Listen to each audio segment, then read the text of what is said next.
kind of do a couple swipes before I rub it on there.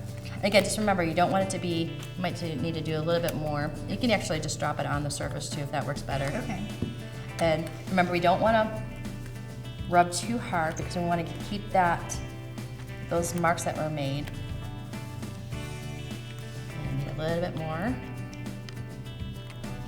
And this really dries fairly quickly, you'll see. And really, this is just about like getting some background work that we can kind of play off with in the future levels. I think it's kind of fun to, just loosen up whenever I'm working. So I always kind of approach my paintings in the beginning as willy-nilly, kind of just have fun, do anything. And then as I start to reel in, that's where I start to pay a little bit more attention to like the composition. And I like how that turned out right there. That's really interesting. So let's just do some fun other mark making strategies. Clean off our brushes in the water because the ink does tend to dry up the brushes pretty easily. Okay. All right, so one other thing I'm looking at, I like these circles, but I would like them even more if they're a little bit more bold. And I'm not sure that the white paint, the Golden's High Flow is going to do the trick. So I can put a little bit of fluid paint on here. So let's go ahead and do that. And I'm very gentle in my brush stroke so I don't disturb that under layer.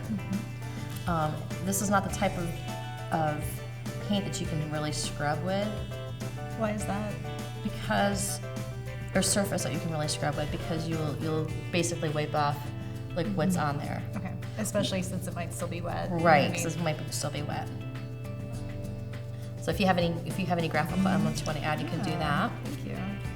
And you can actually use the brayer to, let's just give it a shot. Put a little bit of my white paint on here. It might still be a little bit thick, but maybe just a stronger, oh, I like that. I kind of like that. So.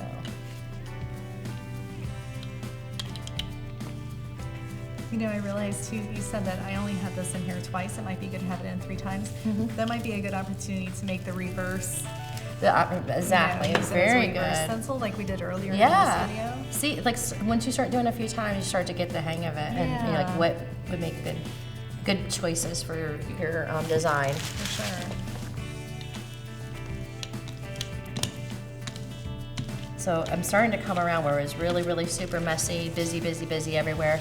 I'm starting to reel it in. You can still see the textures underneath. And I'm liking the shapes that are starting to evolve. And I'm thinking I need one more punch of color. I think that's where the teal is going to come into play. I almost feel that some of these areas are a little bit too wet to use the marker in. So I might need, if I really, really want that marker, I might have to wait a little bit for it to work and not smear up, if that makes sense. I mean, just like anything, your marker is not going to work if it's, if your paint is super wet. I don't care how fancy a marker it is. There's a limit to technology. For sure. Okay, I'm deepening and enhancing that color. Nice. Might do that too up here just a little bit. I'm gonna add some down here just so I'm carrying through that color down there. And I love the overlapping shapes. I think this is a little bit. See, it's funny, like this might be my favorite one yet, and probably the one that we spend the least amount of time on. Isn't that the way life goes, Yeah, And